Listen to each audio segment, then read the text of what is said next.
souvent que le mot Bible n'est pas dans la Bible. Vrai ou faux? Bienvenue dans cette nouvelle vidéo. C'est le point que nous allons traiter aujourd'hui. Karim El-Hanifi du Centre de recherche en religion comparée. Pour répondre à cette question, qui est de savoir est-ce que le mot Bible figure dans la Bible, on n'a pas besoin d'une attaque chirurgicale. Une simple aspirine suffit seulement pour répondre. En effet, un cours élémentaire de langue et de concept permet de répondre facilement à cette question-là.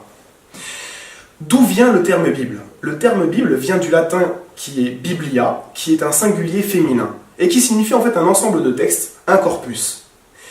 Lui-même vient du grec, Biblia, qui est le même terme, sauf qu'en grec, c'est un pluriel neutre. Autrement dit, il s'agit de plusieurs livres écrits, mais qui ne forment pas forcément un ensemble. Alors, est-ce que ce mot figure dans le texte biblique? Eh bien, la réponse est oui. Tout d'abord, avant de passer au texte biblique, il faut savoir que la plus ancienne attestation que nous avons du terme Biblia comme reflétant le texte biblique dans son ensemble, c'est Saint Jean Chrysostome qui l'a dit au IVe siècle dans son homélie 47 sur l'évangile de Matthieu au point 3. Avant cela, il n'y a pas.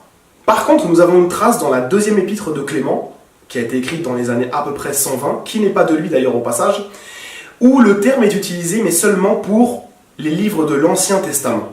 Donc on a une attestation au IIe siècle extra-biblique. Maintenant, tournons-nous vers la Bible. Eh bien, dans la Bible, que ce soit dans le Nouveau Testament ou dans l'Ancien, nous retrouvons ce terme-là qui est utilisé. Donc oui, le mot Bible est dans la Bible. Il suffit de prendre par exemple 2 Timothée chapitre 4 verset 13, où ce terme est utilisé.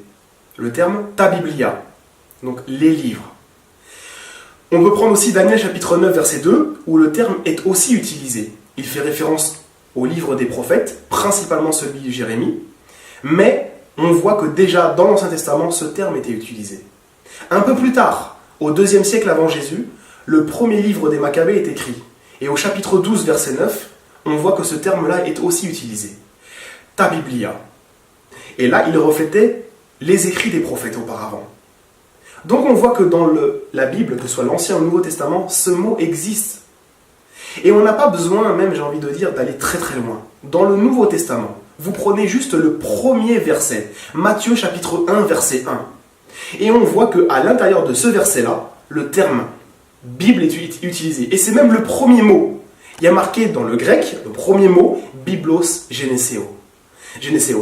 Biblos, c'est le singulier de Biblia. Donc on voit que ce terme Bible est bien présent juste dans le premier verset des évangiles. Et le dernier verset des évangiles, donc dans Jean chapitre 21 verset 25, le mot Biblia existe et c'est même le dernier mot. Donc le premier mot et le dernier mot dans les évangiles a le mot Bible. Par contre, c'est là où ça se corse un petit peu, c'est qu'il y a une vérité lorsqu'on dit que le mot Bible n'est pas dans la Bible. C'est juste le concept, le fait que la Bible dans son entièreté ne figure pas dans la Bible. Par contre, dire que le mot Bible ne figure pas dans la Bible est une erreur.